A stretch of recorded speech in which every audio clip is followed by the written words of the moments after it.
What's going on, people? Look, man, I want to speak on this. Make this real quick. We're going to speak on this video, man, that came out about I think his name, Ahmaud Aubrey, the guy that was jogging down there in, I think it was Alabama, I want to say. And from the video where it started off, I don't know, man, I think it's more to the story. And it's not justifying what happened, but I'm saying I like to know the whole story before I start to speak on it, because what that video actually starts at is him jogging. The other guys pulled up in the truck and actually murdered him. It was his father and son. I think one of the father was an ex-cop and things and so forth and so on. And like they got into a tussle, and within that tussle I think they was tussling over the gun. Some shotguns or whichever. I think the father had a shotgun. I think the son that was in the rear of the truck in the back in the bed, he had a shotgun. But shots go off and unfortunately Mr. Aubry ended up dead. But that's all the story we have. Now we have what they're saying is that the two assailants that quote unquote murdered Mr. Aubry said that he was robbed. They were robbed, and I guess there was some type of retaliation or something going back. Now this video surfaced maybe within the last week, but this altercation happened back in February. So I'm not understanding why we just now hearing about this, why this wasn't national news, or why this wasn't actually, you know what I'm saying? Why was it trying to be swept under the table? Because it was no charges filed. It was no incarceration. It was no jail time. It was nothing. It's just like, okay, this guy's dead and get on with your life. But now it done got national attention and everybody's speaking on it, which they should, and which it should have had national attention from the beginning. But of course, you got to understand what is happening. And this happened all the time. It's a lot of people that went missing that they never found, that pretty much didn't happen almost in this same situation. But just so happened somebody recorded it. Now, how did you just end up having to record this, just seeing a black man running down the road? Because when you can see the guy coming down the road, which is Mr. Aubry, the black man, you see him actually jogging. So the camera was already set up and ready. You see what I'm saying? So how did you know to just set this up and just knew this altercation was going to go down? So you got to also question the person, whoever the cameraman or woman was, because they have some knowledge of something. You just not randomly just filming a black man running down the street and then, oh, look what I caught a murder on film. No, it's more to that story. It's more to the whole story. But to get back to what I was saying, we have to be more aggressive on taking a stand for our rights and what we believe in and our self-preservation. And I say that because why is it only when someone that don't look like you, of your color, that you get mad and then you want to protest and you want to be upset talking about change? I'm pretty sure it's thousands and thousands and thousands of black on black crime all over the world. But when Pookie, Ray, Raheem gets shot, and it's somebody that looked like you that shot him, it's a normal day. We don't have no news footage. We don't have no Farrakhan. We don't have no Al Sharpton. We don't have none of these NAACP so-called leaders that come in that hood or in that state and say this needs to stop. But it's only when a white man does this, or only when a police officer does this, then all of a sudden, oh, it's the end of the straw. We're sick of this. My thing is, and a lot of people might not agree with me, but this is my opinion. We have to sweep in front of our own door. If we want others to respect us, we have to gain that respect and we have to make them respect us. You see what I'm saying?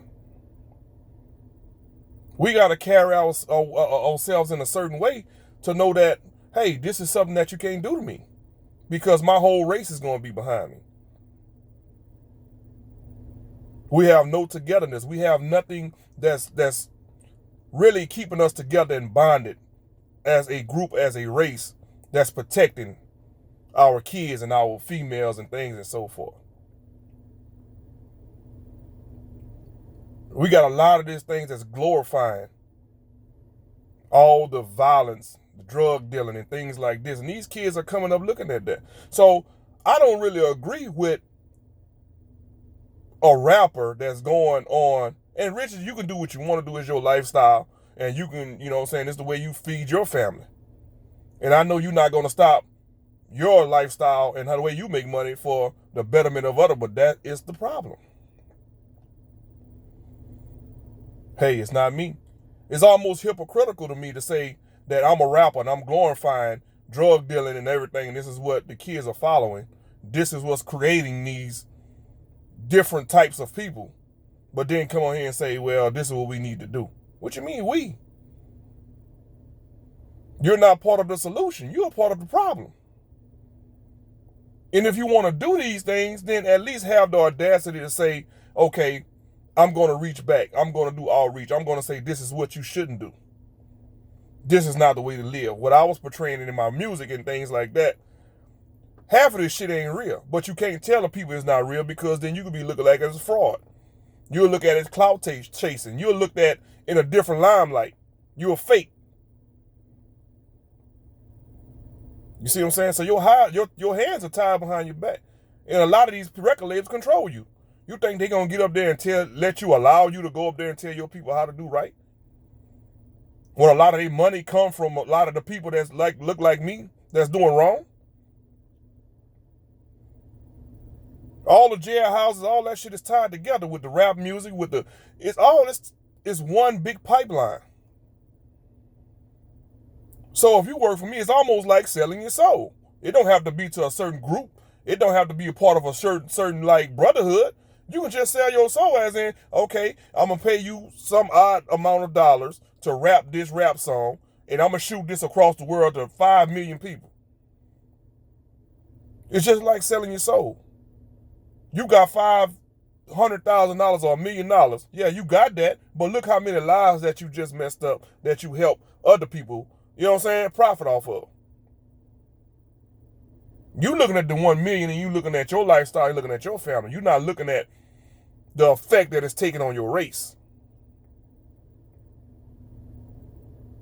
We not going to sacrifice anything because as soon as you talk like I'm talking, the first thing a person is going to do is going to say, it's two things.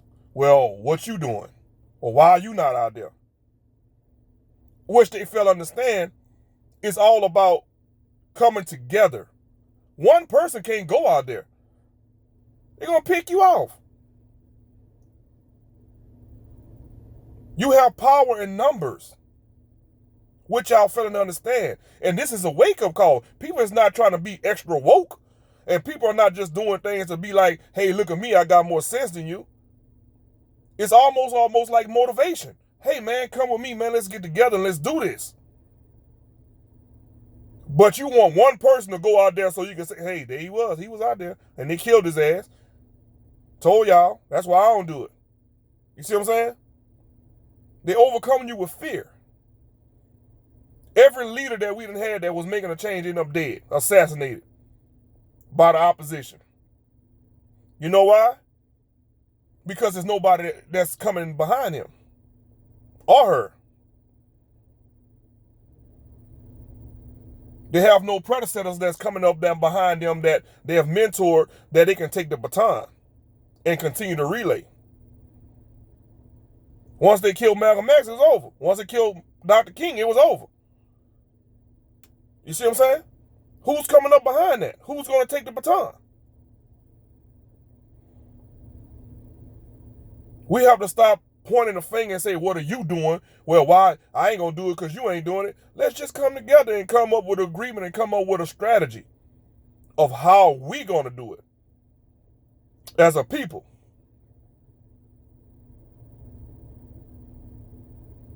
Nobody's willing to sacrifice anything. We just going to sit back, go on Facebook, say, well, if that was me, well, I would have, and all this other shit. You're going to sing We Shall Overcome. Al Sharpton going to come. He going to give a speech, and that's going to be that. On till the next person get killed by the white man or by someone that don't look like you. Because that's the only time you get upset. Now, these days, a lot of people are just grateful. They'd rather say R.I.P. to my dog than to say congratulations. They rather say they take more pride in saying R.I.P. than they do in saying congratulations. And that's sad. What are we going to do?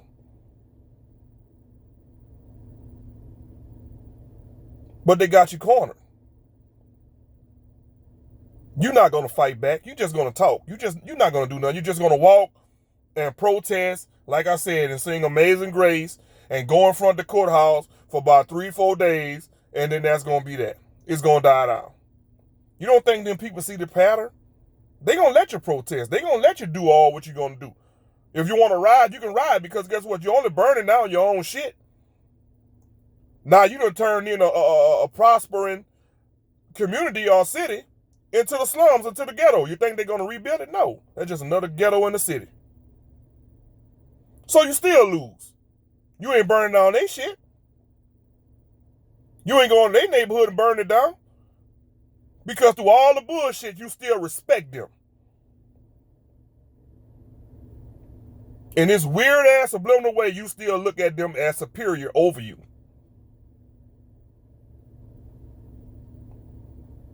When you had the riots over there in California, do you think they went to the hills? Do you think they went to Beverly Hills and Rodeo Drive? You think they would burn those stores down? No.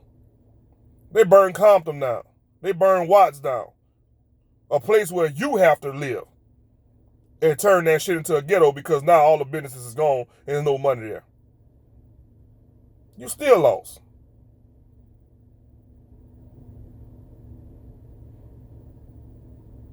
And I try to tell you guys, man, religion, oppression, all that ties hand in hand. You can't fight back because they done gave you this book that they done wrote called the Bible and said, vengeance is mine, said the Lord. That means don't do shit. Just sit there and let everything happen to you and don't fight back. Turn the other cheek. You think God put you here to just die? Why create a person if you know you just going to be just go out there and let anyone do it? That's crazy. Y'all don't think, man. While we was listening to Martin Luther King saying, turn the other cheek, nonviolence, you should have been listening to Malcolm X. But they turn you away from Malcolm X because guess what? That was showing you how to rebel. It was showing you how to take care of your race. He was teaching you these things with the Black Panther Party and things like that. Not just walking and protesting and walking and shit getting done. How long you gonna walk? How long you gonna sing We Shall Overcome? How long you gonna stand in front of the courthouse? Until it's your child? Until it's your father? Until it's your mother? Then your attitude gonna turn from what are you doing to, oh, I need help. This is what we need to do. We need to do. Now you want to come together. Won't shit change until we change. And until we get tired of being walked on, spit on, enslaved and things, it's going to stay the same. It's going to stay the same. And it's sad to say. When are you going to say it's enough? But we have to fix us first. We can't do anything until we fix us as a people. Not waiting for anyone else to give us help. Not everyone to give us rights. We already have rights. What you begging for, what you already have. But you can't go into rebellion one person at a time. You have to go in it as a group. You have to go in it as a race. It's power in numbers.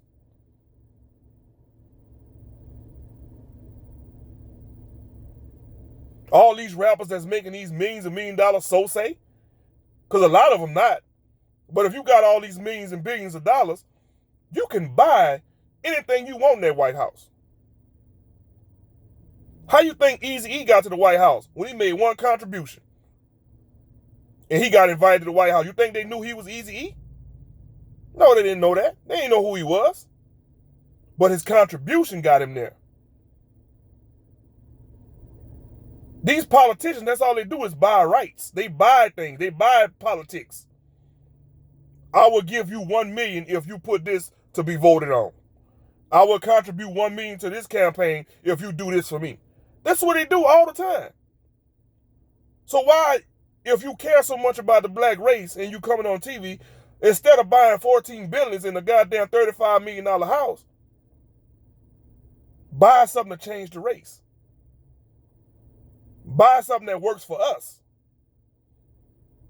And make us respected at the same time. Because we still have to fix us. If we don't fix us and we get things to help us, we still in the same predicament. Because all we're going to do is mess it up.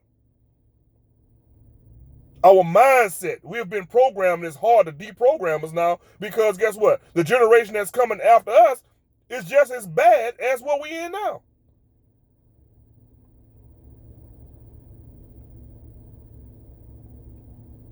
You got the drug addict babies coming now. You got the pill poppers. You got the meth heads. You got the ecstasies. You got the syrup. You got all that. You got the junkie babies coming up now. With no direction. And the first thing they look at that's going to teach them things is not going to be mama or daddy. It's going to be whatever on that goddamn TV.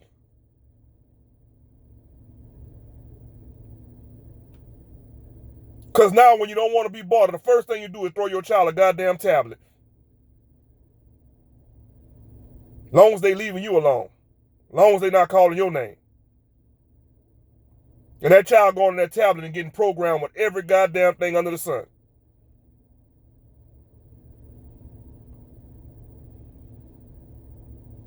But we're going to see how this is going to develop, and we're going to see how this is going to turn out. Which I already know how it's probably, because it's been February. You're just not hearing about it. These people, they're just going on with their life. Now, guess what? Here come Al Sharpton. Oh, here come this NAACP lawyer. Everybody's going to do this. This is money, man. You think these goddamn people give a damn about your family or about the black people? No, they care about, hey, we going to get this lawsuit and I'm going to get paid. Period. Let them tell them they wasn't going to give Al Sharpton no money. See if he would have brought his ass down to that city. Hell no, because that's documented. This didn't happen before. You're not paying me, I'm not coming. That's what I mean when I say we got to get us straight first. Stop being a damn sellout.